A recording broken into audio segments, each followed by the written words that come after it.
Welcome to Reality After Show coverage of Netflix's The $1,000,000 Secret. It's episode 8. That's right, the final. Nope, finale. Wow, spell check. Just kidding. I knew it was finale. The champ is here, and we declare the first ever $1,000,000 Secret champ on this episode. We'll get there. I'm Jonny Fairplay, joined by Bobby Goodsby. You can find him at Goodsby Bobby, and Phillip Solomon. That's right, your favorite Deal or No Deal Islander from season 2 and in episodes 1 through whatever, just to narrow it down. Phillip, Bobby, welcome to the show. It is my pleasure, and I just have one question for the two of you. Are you okay? Well, maybe. I listened to a few JT songs after the fact, digested it, showed the bottom of my plate afterwards to show that I did finish the digestion. And yeah, I'm good. This could change tomorrow. I literally, like, you guys watched last night when they first dropped. I watched right before we went live on episode 7. And so I just watched both.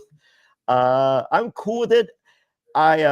We said on the other episode, or I addressed the fact that I would address that the Sydney edit was very peculiar, which Bobby caught very early on, was just like, wow, this seems like a root for her. She's the underdog edit. And Kara. And I feel that is in fact the case, but I think by doing that, Kara looked just as good in a bikini as Sam and Sydney, but we don't get that imagery because we're not supposed to think about Kara that way. We're supposed to think of Kara as the short order cook at In-N-Out, whose family has more problems that anyone could ever manage. She's never had a good day in her entire life, and looking good in a bikini isn't one of those good days. I think, guys. Sorry, go ahead, Phillip. I think that she had a really solid arc. I think that what you really want out of a good reality TV player is you want to make sure that you leave every episode knowing at least one new thing about that player. And I think that if you look back episodes number 1 through 8, we got something new out of her each and every time, which I think whether you love her or hate her is exactly what you want. Yeah. Guys, I've been on pins and needles to talk about this episode with you guys. First off, Kara is getting that was a bad joke. Sorry. Sewing needles? I was just like, oh yeah. It's the first thing that came to me. Okay. Wow. Somebody's hard, Bobby. Kara is getting Kara's getting the perfect winner edit. Like, we've been seeing it from the first episode where I called it out right away. I was like, okay, she's getting I'm the winner. You need to like me. You need to understand I'm strategic. I know what's going on. I'm sure she had a lot of bad reads in this house. We just didn't see it. And then didn't see a single bad read. And do not sexualize her because you don't want to feel bad that she wins. So does she look amazing in a bikini? Sure. Are we going to give you more than a glimpse? Absolutely not. Listen, I think she's been smart. I think she's clocked it. She's played the game really well. And especially, again, we talked about this in the last episode, to play season 1 of anything, you never really know what the final challenge is going to look like. You never really know what's happening at all. And so to really play season 1 and to do it really well, I masterfully. Yeah, really, really amazing. So that is, I mean, like, this girl would be dangerous on Survivor. If traders still had half, new people and half celebrity, she would be dangerous on trade. She is very good. And I think she's equally as dangerous on traders after doing this. Oh, yeah. So she's good. So, well, it's episode 8, Get Rich or Die Trying. Oh, yeah, you must be talking about something very similar. My good friend 50 Cent. Original pressing, Get Rich or Die Trying. I feel it may have been a play on words. It was. It was in fact a play on words. So we won't show the records I showed before we went live. That was when he was at his peak. Like, that was it for him. Well, it's G Unit or multiple G's. All right. Sam knows it's Corey. All right. Sid has no allies and knows that it's Cara. Well, you might need an ally here. Cara, that $1 million can help so many people in her life. I don't think Cara knows what $1 million is in 2025. Not in 2025. Yeah. Agree completely. I mean, we're talking what, 550, 600K tops after taxes. Yep. I mean, she lives in California. Yeah, it's not going to be good. She's going to get like $20 once the show's over. And some scratch off lottery tickets. Now, if she moves to Australia, it's going to be great. She's going to be a multi-millionaire. Like, this would be a great time for her to move to Australia or Texas, honestly. or Danville, Virginia. So take that money over to Caesars, Virginia, put it on black. You're good to go. Always bet on black. Anyway, that's the name of my new podcast. Always bet on black. Wow. I was actually in Vegas at a casino walking past a roulette table, and there was a guy that looked just like Wesley Snipes walking the other direction. I threw $100 on black and it hit green. Can I give you guys my little thing? So I obviously work at a casino, right? And we always had this joke because me and my fellow bartenders, just 3 of us, we always pull tips, right? So we have like these crazy nights where we make good money. And we're like, one of these nights, let's go and put it all on red. All right, let's go to the other casino and let's put it all on red. It was like a running joke for a while. And finally we made like $300 each. And we're like, okay, should we do it? And we're like, all right, let's do it. So we met up at the other casino. We go in there, we look at the roulette table. It's red 7 times in a row. We're like, oh my God, we can't go red. We're putting $900 on the table. Like, we can't go red. All right, let's go black. So we went black, red 27. All right, see you guys. We're out of here. We should have we said red for months and we went away from it. If we've learned anything in episode 8, it's important to stick with your gut and your intuition. Oh yes. Whenever those bad reads are going, do not fight that battle. All right. Let's see. It's raining for breakfast. Oh, that's a horrible wreck. Oh, it was raining during breakfast. I was like, wow, they're just eating rainwater. The budget just really fell to shit on this last episode. Honestly, it's fine. It's almost like they use sewing needles for a final challenge. Maybe we're good. All right, cool. This turned into Australian Survivor real quick, didn't it? I can't wait till we get there because I have so many thoughts. So many. All right. Well, there is an activity coming up. Hey, consistency. 2 episodes in a row. It's called an activity and not a challenge or excursion or anything else. It was called in the previous 6 episodes prior to episode 7. And there will be no trophy room because the last time we were in trophy room, there wasn't even a clue because the clue was there is no clue. So I guess it was a clue. Okay. I think for just overall show consistency, especially in season 1, we need to see that challenge, that trophy room, and then that elimination every time, only because there's only 8 episodes. So I think if it's only 8, I'm really looking for that format consistency. Yeah. And literally put like on the lower third, do activity or eliminate. Like, I mean, I feel like they're trying to make it fancy, and that's fine. Use a fancy font.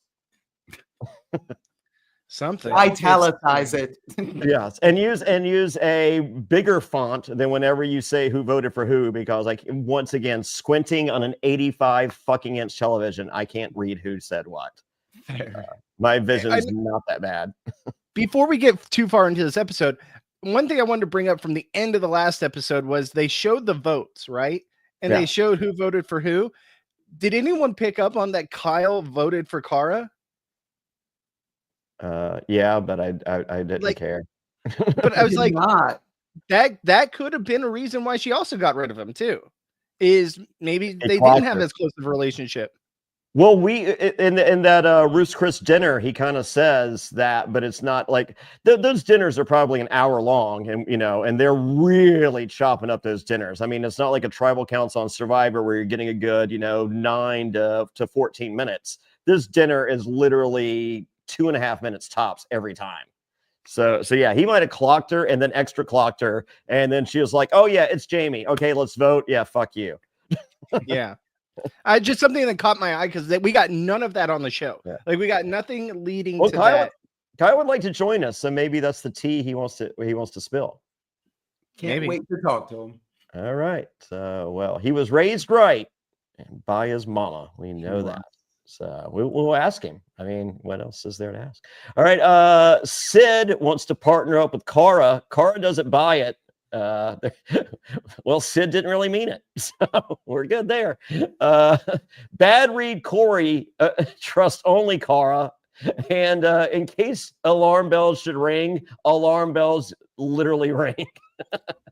Yeah, I think that Cara, it's hard for me as a viewer. You want to be able to predict what's going to happen, but also she's really going into this last episode how you want a true reality show winner to go in, where there are guns pointed all around her and none of them are at her. And that's great. Everyone else is like, I trust her with my game, my life, my limbs. If she needs an organ, I'm there. Like, no matter what, everyone's like, it could be anyone except her, which is what I think how you want to go into the last episode of anything. Yeah, except for Sid, who's pretty sure it's her, and but they're just like, no, but she's the hot chick that's been right about everything. Also that. So why would she be right now? So, well, guess what? There's a reason for the alarm. There's a laser grid. You get glasses and a partner. You have to get both your money boxes. We're going to randomly draw teams. Please don't put Sid with Cara. Please don't put Sid with Cara. Please. Oh, it's Sid and Cara because the first two are Sam and Corey. Okay. I was just like, all right, well, I feel the only way this works out for Sid. And, you know, they could have done this, each of you doing it individually. Yeah. And then timing it just like we did with the sewing thing later. Yeah. And then Cara thinking she bought herself enough time. Yes. Does not buy herself enough time, and they fucking win this, and that's what I was hoping would happen. But no, they're competing against each other. And Cara's like, I feel like the only thing that really works for me, because the other two people on the other two team have zero sesame whatsoever, and I own them. I'm gonna lose on purpose. Sid goes home. She's my only real competition, and I win the show. And I'm just like, yeah, that's what you should do. I'm hoping it doesn't happen, you know, being friends of Sid here on the podcast, but yeah, that's what she does. There's a big discrepancy too between the production budget for this challenge and the final challenge. That well, is they use it all right here. You know how much you know how expensive laser lights are, Bobby, and goggles that show you everything but laser lights. Mind-boggling. Second off, I think that there was only two, I guess, little whatever they're called, like the little figures of like the boar and all that. I think there was only two in the bag. I think production wanted this setup, right? Like they wanted these teams. Who's to say, Bobby? Because it just felt too perfect. Did it not? I just came up with that. Who's to say? Yeah, who's to say? You know, hidden in your window. I think that keep behind the curtain. I just came up with that. You're right. When you look at this competition versus like the last one, this one is far more grandiose. I do love the idea that I think for Cara, she didn't want to play a dishonest game until she absolutely had to.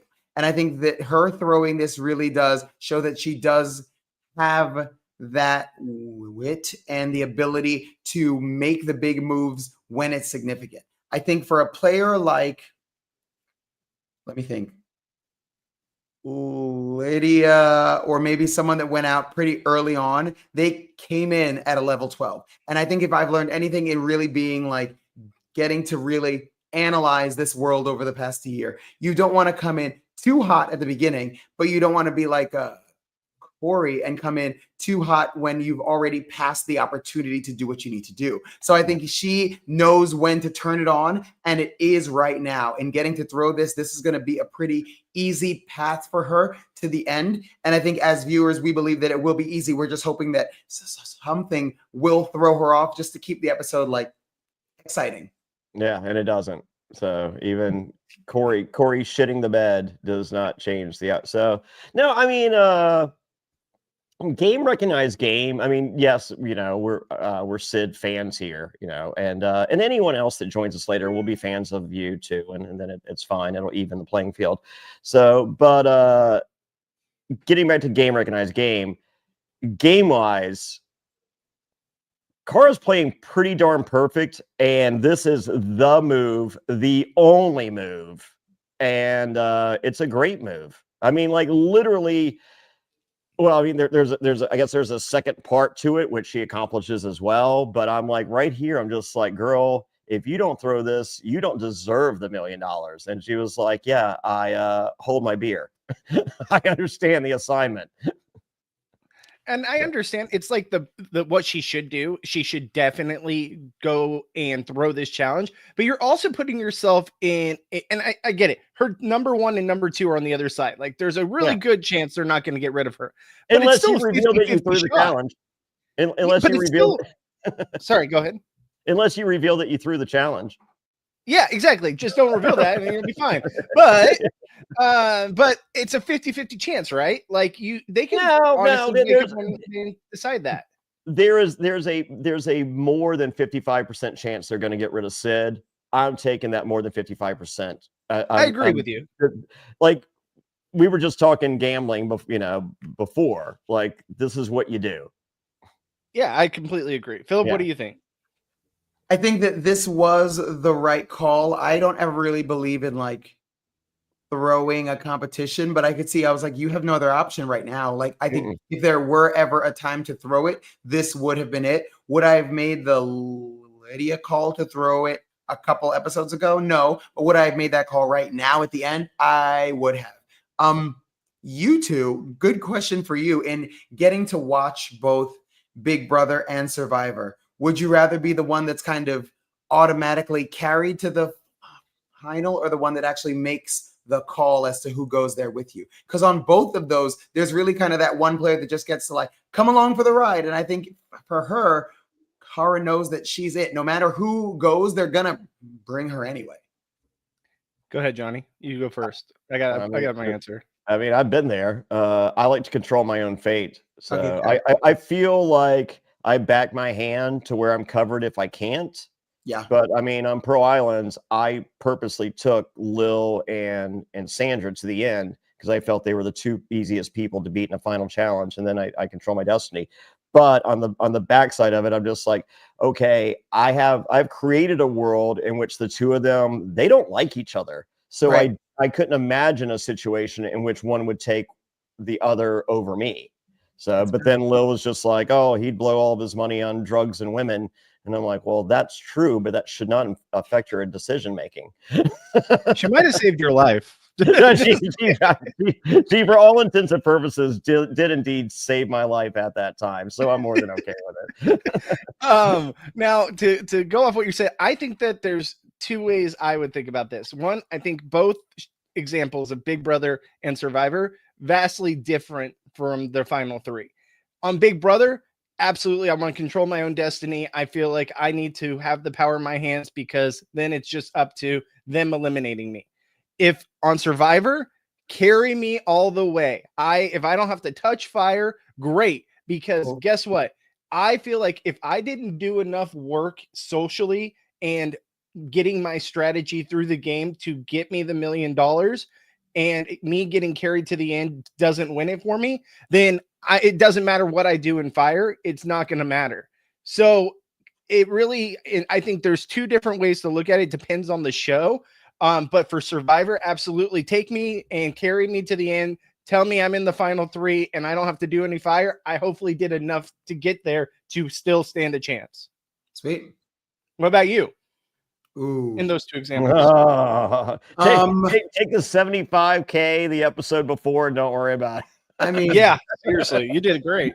To be honest, that's pretty much the game I played on Deal or No Deal Island, to just be a likable enough person, a person that brought enough positivity to the group that I knew that like people would take me as far as they could just because they felt bad sending me home. If you really like look at me in the least pretentious way possible, I'm a physical threat. There's no reason I made it as long as I did, but I think it was just really one of those everyone's, well, the energy's good. I like him. I smile a lot. I'll bring him along. And they did. So that's fair. Do you think that, like, I think it also depends on what show you are. for how hot you come into the season, right? Agreed. So there's certain shows that I think you need to get the ball rolling, start making your moves. Otherwise, you're going to fall behind or not be enough of a threat that people are going to just either get rid of you and you never made good TV and you're never going to have your 15 minutes of fame again. I think this show is exactly the opposite. I think this show, you need to be a wallflower, just be sociable, be friendly, just get through a bunch of votes, and then you just be like Cara, get to the end, and boom, you're set. Yeah, I think It's this all one about you have to social. play. Yeah, you have to play a little bit of that And awareness. Brass game. Yeah. Yeah. I think mum's the word, awareness, foot on the gas pedal, final stretch. That's what this game is. Yeah. So, all right. Well, Corey's slow. Cara keeps zapping herself. Sid is sus, but doesn't bring it up later. And Corey and Sam win. Up for elimination is Cara and Sid. And Cara tells Corey that she threw the challenge. Why? That, like, there was literally no reason to throw the challenge unless you're the millionaire. Every Unpopular episode. opinion, I probably would have. I don't know why, but something in me says that I would have extended an olive branch and being like, I did this to keep you two safe. It's been the three of us. So Yeah. now I've done my But part. that's not what You she have said. to do your part. That's fair. Yeah. So no, if that's the argument that follows it, sure. But that's not the, like, it's just like, I had to. It's just like, oh, because you're the millionaire. See, like the only thing that's going through my head is she's explaining why she threw the challenge. As I said, why say you threw the, I'm just like, so I was like, okay, well, here we go. I would love a showdown between Sid, Sam, and Corey. Okay, fair. Because I don't think like, once again, I think Cara's part empath, and if you guys believe that, great. If you don't, great. It doesn't change my life. I know my fiance is, and I met other, like Cara, the Duchess of Double Bay from Australia. So, like, I've met him, like, it's just like, holy shit, I feel there's something. I think Cara is an empath. She felt what Corey was feeling and used that against him. And I think that's whether you believe it or not, people believe it and people use those powers if they do whatever. I think she used it to her advantage. But as I said, revealing that she threw the challenge, I don't know. So she now thinks she should have just won it. No, she did right. She should have just said I was just like, no, you did right. Just shut up. It's every episode someone has said something, like between Corey saying he's got two sisters, Jamie saying that, Sydney saying, oh yeah, I had this other job, like, and now Cara here. It's like, when are these people gonna learn? Like, it's not that hard. Just don't talk. Don't like you said, Johnny, put your hands in your pockets, because right now they're on your side. You don't have to convince them. They're your number one and number two. There's nothing that you need to do to prove that to them. Anything you say is going to work against you at this point. Fair. Yeah. Well, Corey says that Corey needs to do what Corey does. I'm like, bad reads? All right, it's time. He's ready. He's been preparing the whole season for this. Whole season. He's ready. Well, it's final elimination. Ruth's Chris dinner. Sid said yes to the dress. She's wearing her second most spectacular silver dress. So it is no chandelier, but it is indeed breathtaking, as well as the hair. Good job, Sid. And if the millionaire makes it to the final activity, maybe, not sure. Don't worry, there's sewing involved. They will get the advantage tomorrow. Hopefully it's a thimble. All right. One thing I did want to throw out there too. Did you guys notice in the laser challenge that they were all wearing black, right? And the only one who wasn't, Sam had like this red blazer on at the beginning, and I was like, this is throwing off everything they're doing with the cinematic quality, where it was black outfit, black outfit, black outfit, black outfit with a red blazer that's completely sticking out. Yeah. So, well, Drove me nuts. as we've learned from episodes 1 through 8, Sid has always understood the assignment. So. Always. So, Sid admits that she voted Lydia, but wasn't a millionaire. Cara lies and says she never lies. And Sam said, you said you wouldn't lie, but what if you got the $1 million box? And Sam says, what if everything I thought was obvious wasn't obvious? And Sam says, it's time to vote. It has to be a unanimous vote between Sam and Corey. And Sam says, fuck Corey's couch. She's deciding. The vote is in. It's Sydney. Even though Corey attempts to take ownership of this later, it is indeed not his vote. Yeah, I think this is where he makes that. Like, I think everyone has their one fatal mistake in the game. This is his. Because I think even in going back at it in confessionals, he's like, I knew it was her. And yet I just kind of let Sam steamroll me. And here's what happened. Yeah. The vote is in. It's Sydney. Sydney has an empty box. Now, I can't imagine that she'd have any difficulty filling that box. I knew it was coming. I knew it was coming, and still, nope. No, leaving that one alone. I don't imagine many people would leave that one alone. Wow. Well, don't worry, folks. She didn't need to win. She's going to be on Netflix in the Netflix show rotation for years to come. So for years to come. I think as a player, who was the girl Chloe? Things. Sorry. Who was the girl Chloe from the Circle? Yes. Yep. That is Sam for the next 6 years. It's great. Sydney. That's it. Yeah. That's Sydney for the next 6 years. And honestly, Sydney's last 2 episodes, I think, did wonders for her character throughout the show, right? Because at first she was a little bit of the villain or the bitch, as she would say, she felt like that's how she was coming across. The last 2 made her seem like this is a real game player. This is a real threat to win. And she's a badass bitch is what she is. Yeah, I think that as a character, we got to really see an arc. We got to see growth. We got to see strength, beauty, intellect, all of it. She checked off every box as a viewer, where even if you didn't like her as a person, you respected her as a player no matter what, which was awesome. Yeah. So, Sam saved Cara because she's positive it's Corey. Corey says he was scared to compete against Sid. I think he was scared that Sam had the pen and would stab him with it. And but don't worry, bad read. Corey knows it's Sam. Keep it up. Do not change ever, Corey. And Cara tells Corey that she thinks it's Sam. And our final activity is in the chandelier room. This is real tough. I know you guys have seen the giant wall on American Ninja Warrior. We've also seen it in recent seasons of Survivor.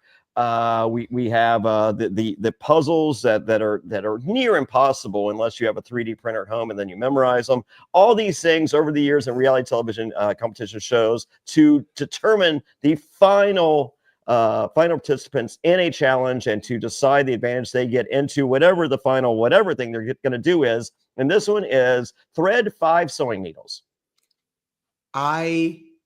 What in the Ross Dress for Less was this challenge? This was for America's Next Top Amish. I don't know what was happening, but I hated all of it. But you know who would have probably done this challenge really well? Ooh, Lydia would have been in there. She would have had it right through all the way. All of it. I don't think Lydia's got this. I think Lydia looks the part of the grandma, but I think if it's chain smoking 2 packs of Cools, she's got this. But I think Lauren's got this in the bag. I mean, Lauren definitely, I feel would have nailed this competition. Once again, I feel like Lauren's the type of mom that drops that. She's got a Fran that does alterations. And they sit and she sits and talks to her. She brings a bunch of shit for her totally. So and they talk, she's like, "Do you hear about Susie?" It's yeah, she's having an affair. She was no, she's having 2. I honestly feel like we could do an hour-long podcast just about this competition alone because I hated it that much. Well, I have guess so what? much to say. What a mess. But guess what? Well, Cara, being an employee at In-N-Out, you have to fold cheese evenly. So she's got this in the bag. What is folding cheese? So, well, guess what? She has a 1-thread advantage, so she's going to take her time, kind of, sorta, to throw everyone off, to not let them know that she did in fact have the advantage, even though she's going to change her philosophy later and kind of lean in the fact that she had the advantage to make it known that she is in fact the millionaire, and letting our the person with the worst reads ever just really drill home the fact that she is in fact the millionaire. Don't worry, that'll come. She finishes at 1 minute 21 seconds, and I was just like, if they are pulling out these threads and recycling them for the next person, like threads, the more you mess with them, the more frayed they get on the end. New plate for Sam. I'm paying attention. New plate for Sam. New plate for Corey. So these are in fact freshly cut threads. So that's good. I just don't understand.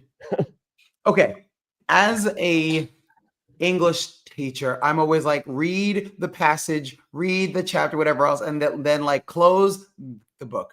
What does what we learned, how does that relate to like real life?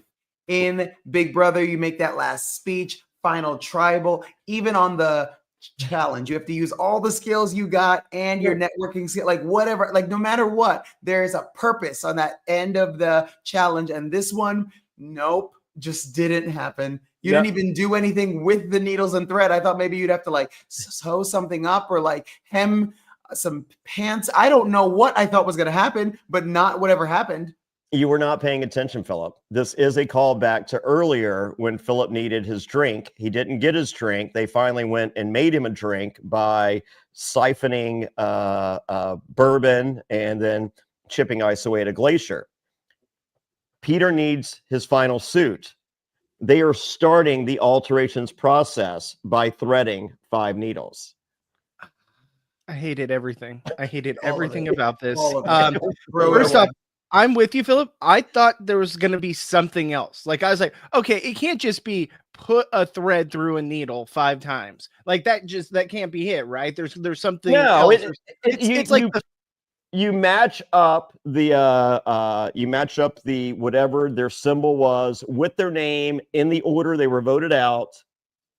That's the challenge. Yes, do anything that like kind of brings it all back together. Yep. Yeah. Other than it is a callback to him needing his drink, and now he needs his clothes altered. Is this the worst competition in reality game show history? Yes.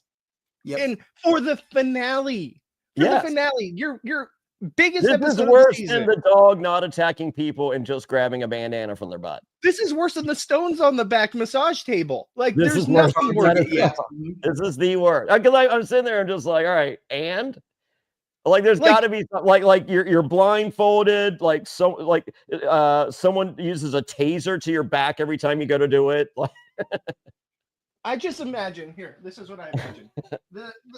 the production guy be like, guys, I've got the perfect in-game competition. Okay, all right. Stay with me. All right, well, hold on, Bobby. Before you throw it out there, we just did lasers. We just did lasers, right? Can you outdo lasers? I can outdo lasers. Okay, here's what we're gonna do. All right, I just smoked a doobie. Is it bombs? Dynamite. Guys, Explosions? even better. Better. Okay, I've been sitting on this one for years, but I'm gonna give you guys the exclusive. Okay, I just took a huge bong rip and it came to me. I forgot about this. Here we go. All right. Have you heard of needles? Oh, so they're like lay on a bed of needles and like who can lay the longest? Like, and there's like, diseases in the needles, maybe. No, even better. Better. Okay. Sure. Stay with me. Okay. All right. Threading the needle. You got me a needle. Go ahead. Sorry. What? Threading the needle. Okay. That's a thing, right? Stay with me. All right. 5 needles. Okay. We're not talking 1. We're not talking 2. We're not talking 3 or even 4. Sure. 5 needles. Okay. Where are you going with this? All right. They put a thread through it. Yeah. All right. One at a time. And whoever gets there the fastest, they win the game, basically. Okay, but what are we gonna do for the challenge? There's no challenge, guys. That's too obvious. This is the finale. Let's go out with a bang. But what is the activity that they're gonna do? Hold on. All right, guys. All right. Finale. Okay. Bang. Finale activity. Yes. Lasers. Yes. Needles. I need to believe that someone somewhere had a reasoning behind it, and I'm gonna give them the benefit of the doubt and say I'm dumb. And I'm like, okay, so can someone explain it to me? Like It's the callback. It's the callback to getting the drink. It is they're finishing. They're starting the process of finishing Peter's final outfit for the final briefcase swapperoo. I definitely think this one is going to need to be repaired for season 2. Oh, we are never. We can't do it. We can't. This is not we happening. We can't do this. This one's gone. This like one. We've worked for 7.5 hours for this. Yeah. We might not see a season 2 because of this competition. There is a possibility we may not see season 2 because of this.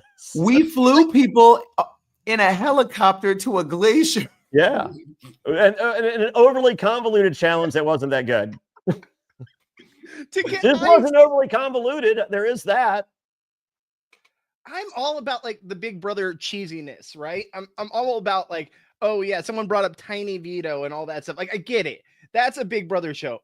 This show is trying to be serious the whole time, and then your biggest competition to determine your winner, which don't even get me started on the stakes and what third place gets. We'll get to that. Do we remember the final challenges on the traders? Just putting them right here in our peripheral, and then it's 5 threads. You know what? I take it all back. They nailed it because I will never forget this competition for the rest of my life. Honestly, at the end of the day, that's true. You're not wrong. I mean, I think that it was an interesting caveat of the competition to have Kara's head start actually be a disadvantage or an advantage depending on how you played it. So I will agree that I think you do need an advantage that may or may not help you. And so you get to decide if it helps you. For her, she was like, I'm going to slow down a little bit. And then she was like, uh-oh, that might have been too slow. But I think giving someone completing the 5th of the challenge for them, that's touch and go as far as like how heavy-handed can we get on the production area. I'm not sure. Yeah, no, this was rough. So, Cara finishes with 1 minute 21 seconds. New plate for Sam, and Peter asks, "What's your strategy? Slow and steady." To which Peter reminds her, "But the fastest one wins." It's and I don't. Peter is over it. Okay.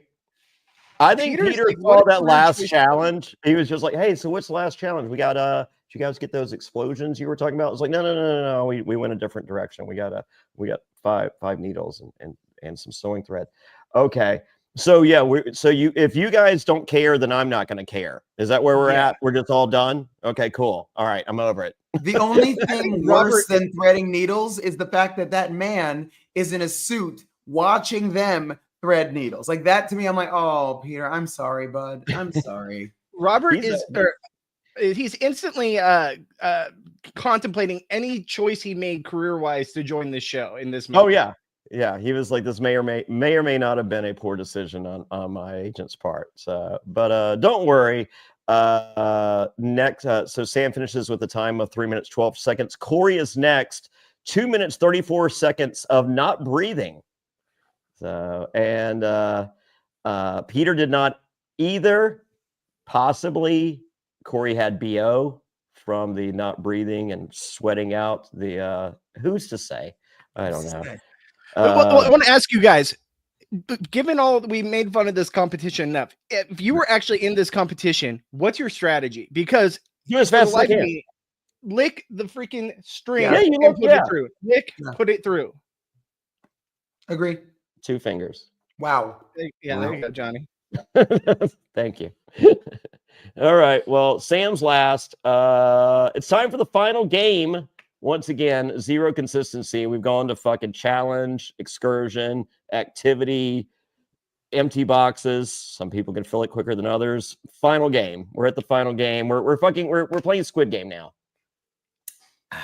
I don't love the fact that they didn't give the third place player Yes. any opportunity to do anything. To do We're like, anything. you just stand there and look nice. The other two will play the game. And I think that is very much, if you really think about going into that last challenge, that last game, that puts whoever it is, that third player, at a major disadvantage. They don't get to control anything. And the odds are they're not going to end up with that money at the end of it.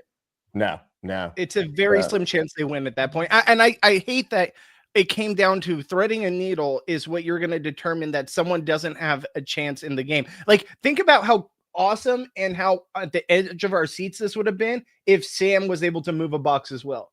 Like, that throws off everything. And then it's just a crapshoot because Cara can't predict both people's minds at that point. Maybe she can, maybe she can't.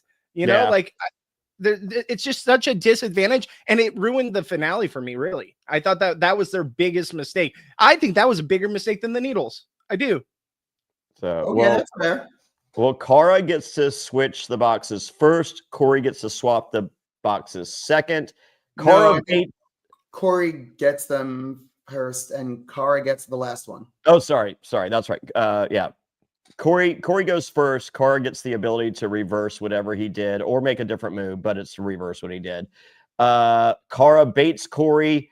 Corey says this is odd behavior by Cara, and Corey picks the worst time possible to finally have a good read. He clocked in and he said, "Y'all, we got 8 minutes left in this season. I'm here to work. Clocking in for you." Watch this. She needs me to figure this out and swap that box, and that's exactly what I'm gonna do. Watch it. Hey, hold my beer. What? You ain't gonna believe this. I got this. And as Cara licks her chops, she goes, "He did it. He did exactly what I needed him to do." I mean, it's just such a weird challenge because if you think about it, if he does know it's her, what's he going to do? Give the money to he's going to either leave the money there and hope that she thinks that he's doing the good old reverse, or give it to himself, which would make the most sense, or give it to Sam for no reason. Why would he give it to Sam? So like, it doesn't make, like, it was one of those things where like, let's just call it a final two because it is at this point. No. The move is the double reverse. You reverse your box with Sam, and then she swaps with you. Yeah, well, it's so first off, Sam can't win unless Cara switches her box with Sam's, right? Right. That's the only way Cara wins, and that's saying Cara's money hasn't been touched already. Right. So there's realistically no shot for Sam to win unless given that one scenario where her money hasn't changed and she switches with Sam. But she's not. So no, Sam. I mean, even though it was a sewing challenge, there was a lot up until there. And I feel with that, it's, I feel the person that was going in as the millionaire in first place, so to speak, earned that spot. The person second. I just feel third is just nothing. So, but I mean, like, you know, maybe what if Cara is third place? She's potentially able to do more damage as far as convincing Corey to do something, and potentially even Sam. So maybe it's not. I feel Sam and Corey, or I feel Cara and Corey earned what they got. Do I feel that Sam should have gotten more? No, but she didn't earn more, so maybe I'm okay with it. Fair. Cara, if she was in the position where she got third in that competition, her thing is to pin it all on Sam and bring none of the attention to herself. Because at that point, just don't let anyone touch you because you have no control, right? Yeah, right. So I agree with you. Yeah, the move for Corey was switch with Sam and then hope and pray that Cara doesn't trust you and switches you. You do the double reverse. So, we've been wondering this whole time, all season, how is this going to play out? How are they going to determine the winner? I don't like this. A lot of it came down to your social game, your networking, but a lot of it came down to luck of the draw as well. Because if you really think about it, when Cara received the money, we were pretty much at the finish line. We were like 90% done with the race. All she had to do was rely on the other skills that we knew that she's already had. So it was very much giving Deal or No Deal Island in that, like, it did take social networking, but at the end of the day, a lot of it was luck of the draw. You still had to like go into the final game and win, which you really had no control over. It was just a matter of you either won or you didn't, and that was it. And I think in her randomly getting selected for the money, it really did determine the end of the game. So yeah, I think if Corey is randomly selected to be the last millionaire, he does not win. That's fair. Honestly, you don't want the money at all at any point of the game. Like the best thing to be is to never have the money in your case the entire season, and then just hope this random luck game at the end winds up in your pocket. If Sam finishes second, she potentially wins. Because I think Sam pulls the double reverse, whereas Corey's like, I got this. One move, Jones. Yeah. He's like, oh God, he's gonna do one move, isn't he? I think, but that's going to change up everything, right? So let's say Sam gets first, right? So she gets the last say. And let's say Corey gets third, where he doesn't get to move anything. Yeah. What then? Cara might not touch her money or she might not move her money because then she doesn't have any intuition that she thinks Corey's going to move with her, right? That was her intuition the whole time. Yeah. So she doesn't think that of Sam. So if Sam has been mistrusting of Corey this whole time, she's going to switch with Corey. Cara doesn't do anything, right? Like, is that the play? Like, I don't think there's any world that Cara doesn't win no matter the circumstance. I don't know. I mean, I don't think you're wrong. I could only really compare it to, like, would you have wanted to watch the final excursion on Deal or No Deal Island where you got to pick between the three if there was no one that had the information of what was in the three? What if they just randomly picked out one of the three? Then you're like, then why did we watch this for 12 weeks? For you to just randomly be like, I guess that one. And you're like, okay, cool. And then you just happen to win it. And like, I think there does need to be some kind of thing where your skill set does actually control the end of the game. I think they all had to give a big speech at the end as to why they either had the money or didn't have the money. And then we got to kind of play around with it a little bit. Now we get to go back to episode 4, maybe. Now we see that strategy of Hill being like, I have the money. Don't you always want to know where the money is? That's not a bad strategy, because if you play that until the end and he's still there with the money, you're like, easy, done. We know where it is. Well, yeah. I think if Phil was in an alliance with the majority, that is the game, and we're not raving about episodes 4, 5, and 6. That's fair. Yes, agree. So I think, and we could potentially see some manipulation by the strength of some of these agendas to kind of tilt the house back the other way, into where we don't see this mind think being infectious to like an Australian Survivor this season. There was like a run of like 3 or 4 challenges in a row where they were just throwing it, to get rid of the people, and you don't see it on television, but it happened. And then like the next time there's a challenge, like someone literally breaks their shoulder because they were trying again, because they were sat down by production going, we spent a lot of fucking money on these challenges, you're gonna fucking do them. And if you guys want to throw a challenge, then both tribes are going to fucking tribal council tonight. Philip, hot take for me. I did not like the Dondi final challenge at all. Like, I was not a fan of it at all, because I just thought this is what it comes down to, like just a popularity contest and whoever finished the fastest, which CK was always going to be at a disadvantage there. I liked the outcome. Don't get me wrong. I really loved the outcome. We like the idea of Dr. Will being responsible for the pointing out of the briefcase versus helping you. Yes, and I think that my only thing with that is that even if you didn't love how we did it in the end, at least you got to, again, take a step outside of it and be like, what's the skill set here? And you're like, okay, good social game, good networking. Was there a skill set that really had to do with anything at that end of episode 8 between the needles and where to move it and stuff? That's what I was going to get at. Was I didn't like that. I will take that all day over what we got here in this final episode. All day. Well, my seamstress friends disagree 1,000%, because they feel that's an amazing final challenge and they hope more.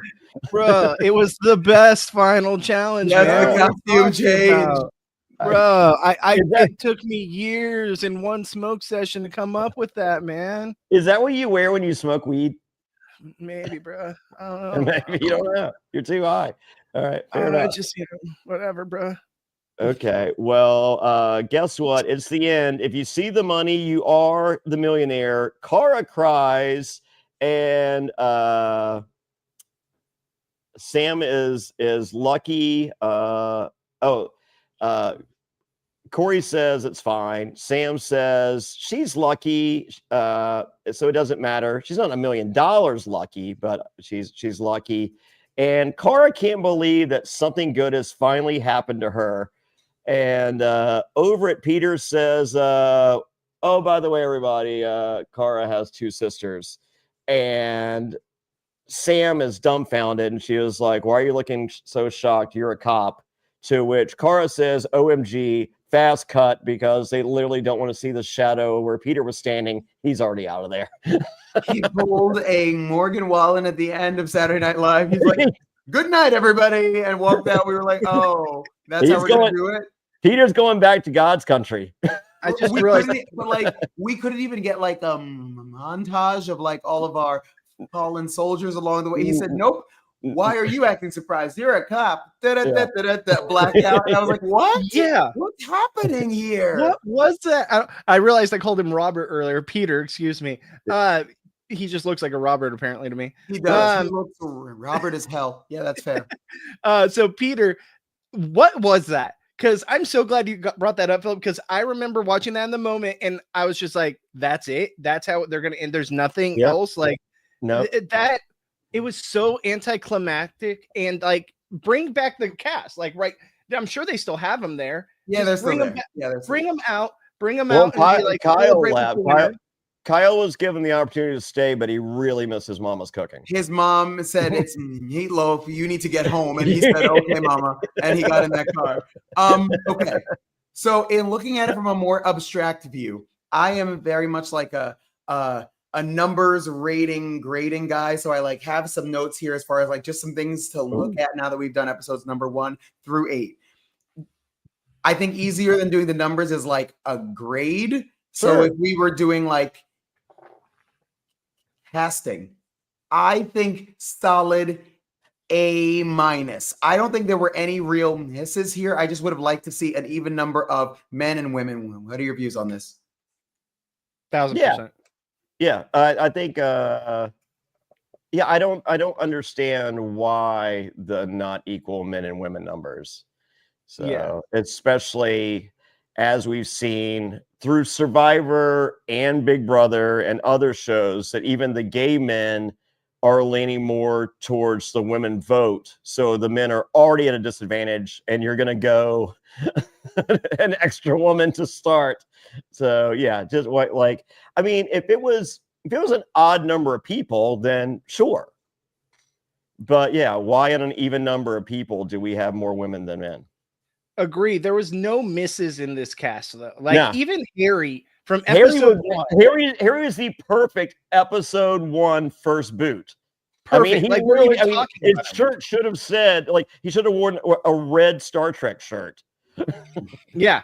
I mean, this cast gave everything. I love the cast. Even Chris, who we gave such a hard time to, at least he gave us that token villain edit. I want it. This show without Chris is not as good.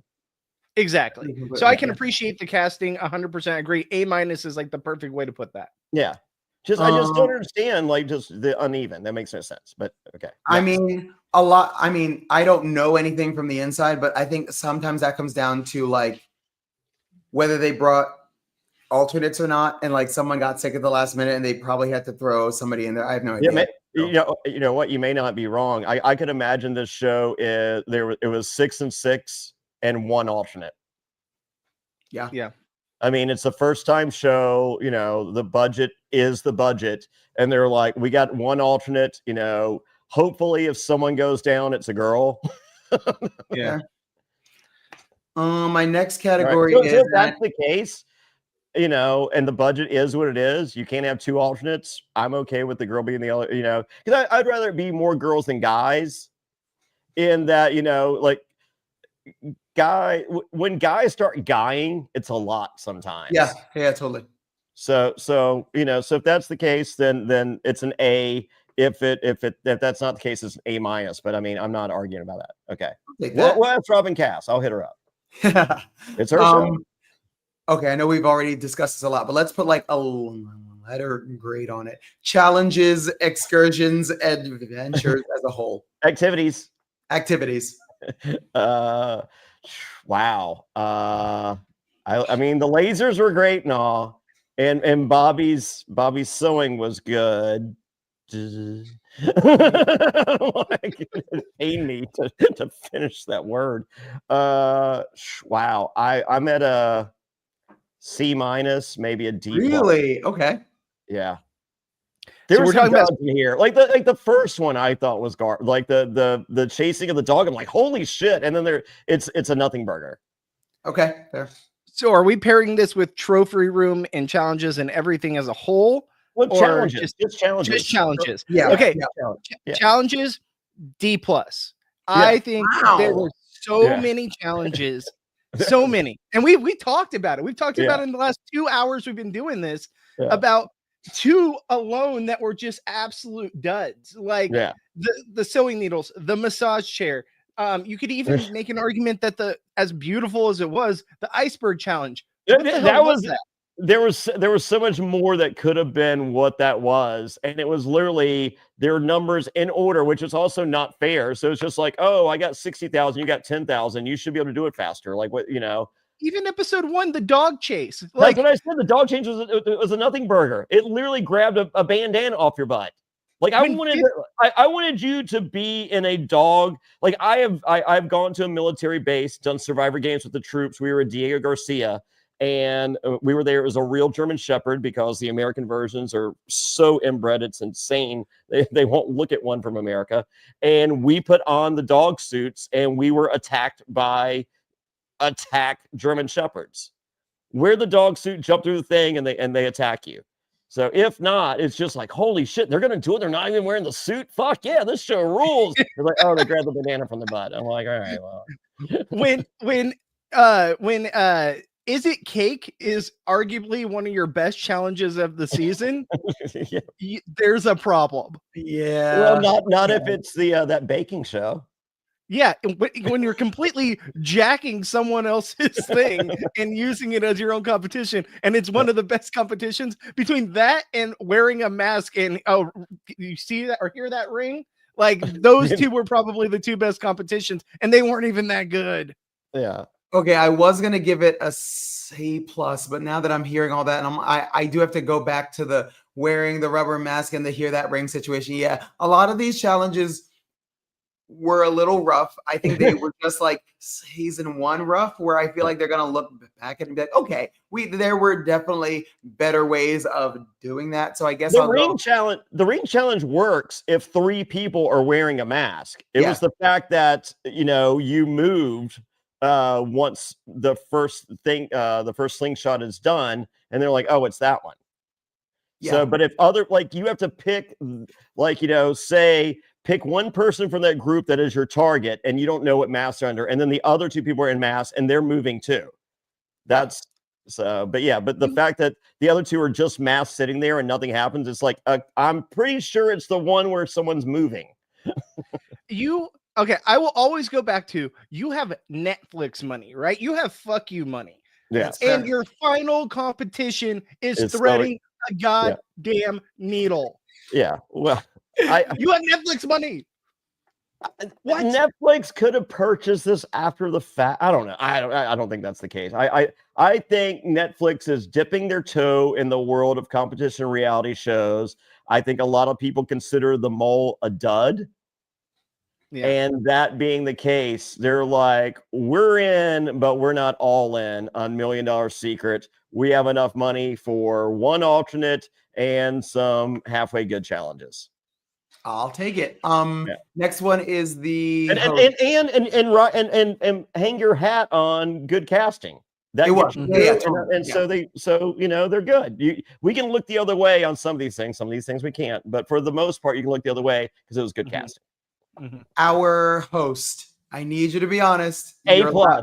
You're lying. I love him. I want this guy to host every show, and I just want him to sit there and drink liquor and talk shit about people.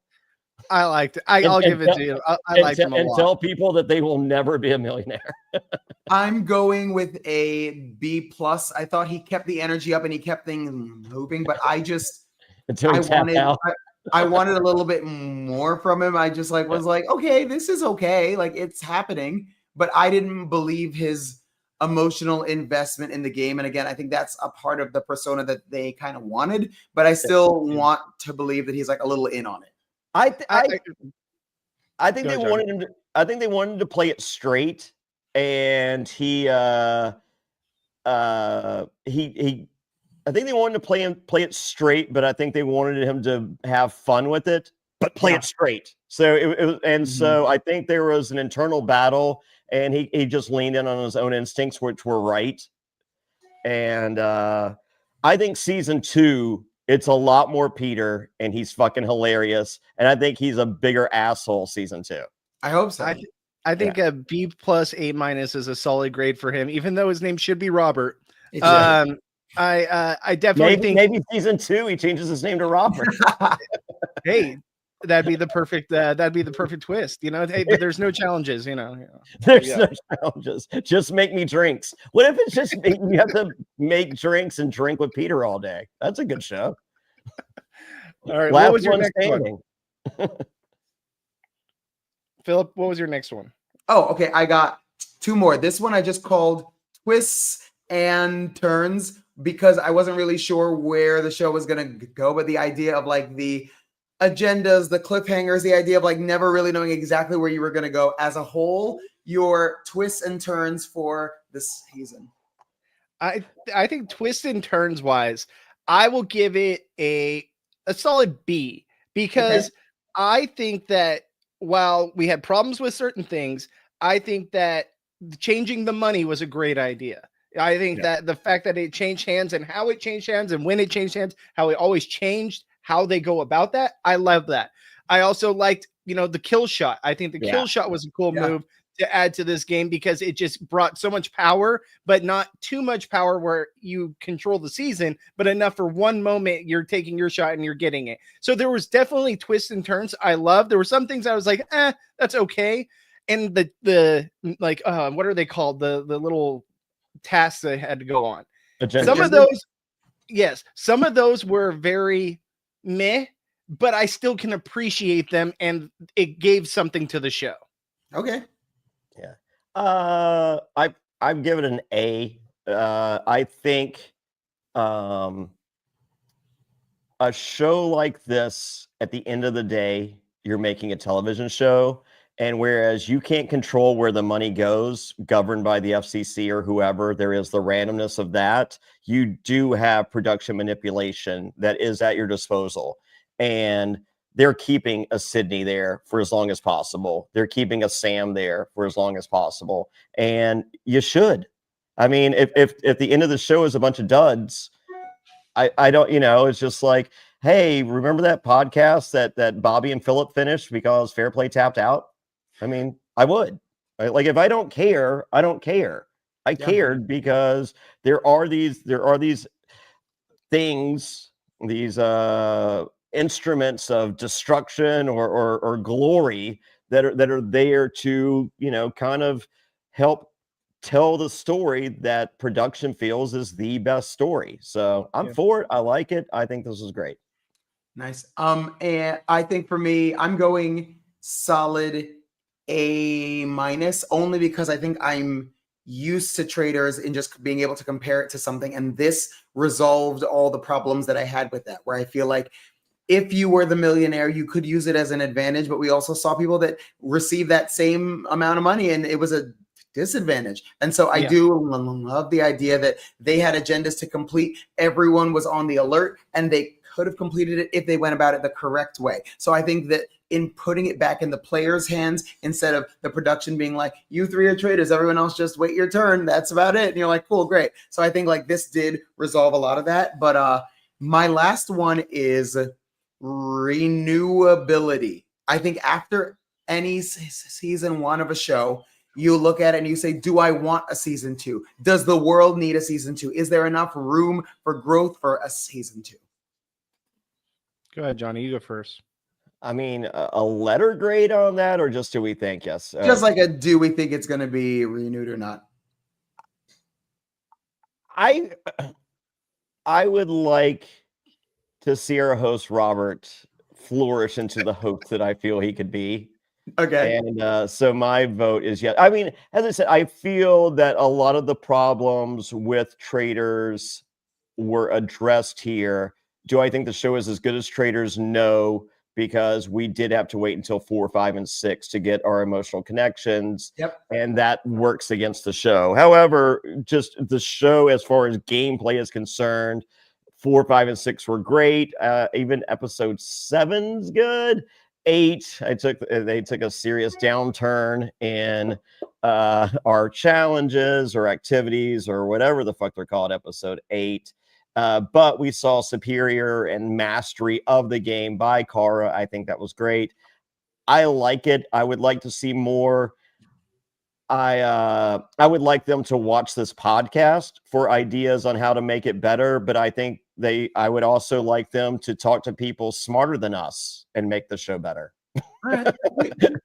I think that this show has potential. I really do. And I think that this show hit on a lot of things that are strong. It's different. It's a game we haven't seen before. And I love the concept, right? I didn't like the finish, but the finish doesn't necessarily show the full product. I think from the first batch, I was bought in. I was like, okay, I like this show. I like what they're doing. And I like the way it's going. They need to clean up a lot of stuff. I think they need to fix things that were major flaws. And I think that if that continues into season 2, I don't think there'll be a season 3, because I think people will be like, oh my gosh, this again. All right. I don't know how I feel about this show if they're going to continue down this path. If they're just going to be one-sided, that's going to be an issue. But if they can see their errors and see where they made some, production mistakes, I think this show could be a hit and could be a mainstay for a while. Nice. I agree with you completely. I think that there were some missteps, but I think they were very blatantly obvious to the fact that sometimes you want them to be obvious because you want to be able to take a look back at it and be like, oh yeah, that easy, cool, great. We can very easily resolve that. I think that it did what a reality show is supposed to do. Episode 1 through 3 is not supposed to necessarily get me to fall in love with it, but it's supposed to make me intrigued enough to come back the next week. And I was always intrigued to see how it was going to end. And at least in 7 and 8, it did bring it to a good conclusion. I wish it was a more eventful conclusion, but I will say that cast of people they brought in, the production value was high. If you look at some of that cinematography and camera work, not on everything, but on the things that they really went for, they achieved it all. It looked Traders level, which is always the goal. I would love to see it do a little bit more like the Mole or Amazing Race or whatever else, where they get to leave that area, and maybe more like the challenge where they have their final challenge on land, on sea, on a glacier. I'm thinking if we really want to make this look expensive, we can make it look more expensive. But I do think that at its core, it's a good show and there's a lot of good things here. And I really look forward to seeing how it evolves and moves along. Yeah, same. I agree. All right. Well, sorry, they need to get rid of this guy. Okay, whoever this guy get rid is, of that man. Get rid of this that guy man. is. I'm sorry, and I'm sure you're a wonderful person, but get away from my TV show because you just ruined it. Well, he smoked some real good stuff before he figured that out. So kudos to him. So with that, everybody follow Bobby Goodsby on the socials at Goodsby Bobby. Follow Phillip Solomon at PSolomon12. That's PSOLOMON, the number 12, because that's his favorite number. He's born in December.